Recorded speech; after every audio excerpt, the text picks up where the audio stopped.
I want to highlight something that the media is inexcusably ignoring.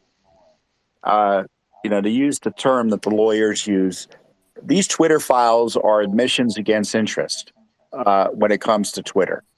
So these are extraordinary disclosures because they, in my view, increase the legal liability in significant ways for Twitter. And Musk is to be commended for risking and potential uh, uh, lawsuits and other things against his company because he thinks it's in the public interest this government collusion and corruption be exposed.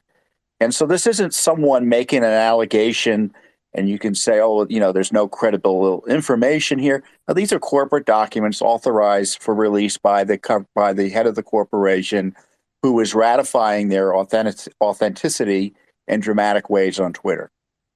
So I would highlight that and further expose the media failure to delve into these is really inexcusable. But with Kim, who is one of the smartest folks on this platform, raises some significant issues. But I would just differ a little bit. I'm not suggesting that going after Russia doesn't benefit some of these agencies who have an interest in escalating conflict or allowing conflict to continue that might otherwise not be there. But with this specific effort, it had nothing to do with it.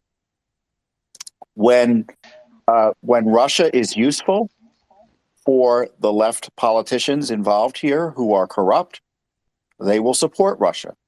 When Russia is not useful, they will attack Russia. Remember, Hillary Clinton, at the time of announcing the Russia reset, was on the take from Russia.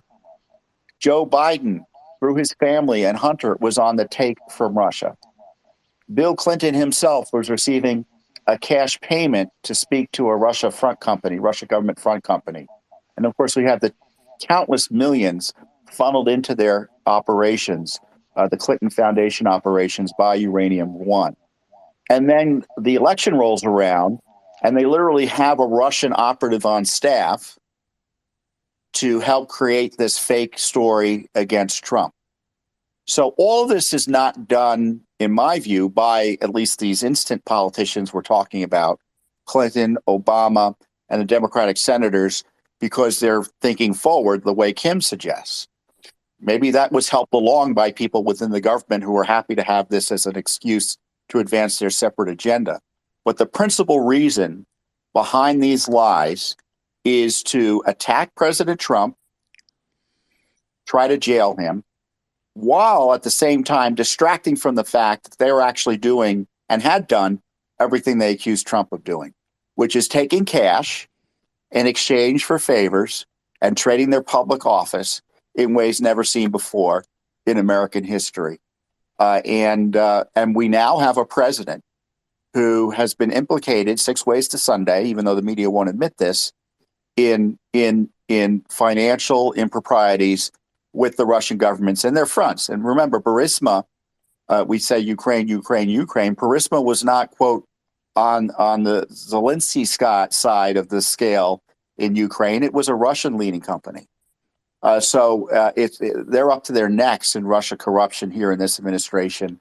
And so that's why else would they go so desperate to censor Americans who are highlighting this? It's not because they're worried about war. They don't care about war. They care about keeping themselves out of jail and keeping themselves in power.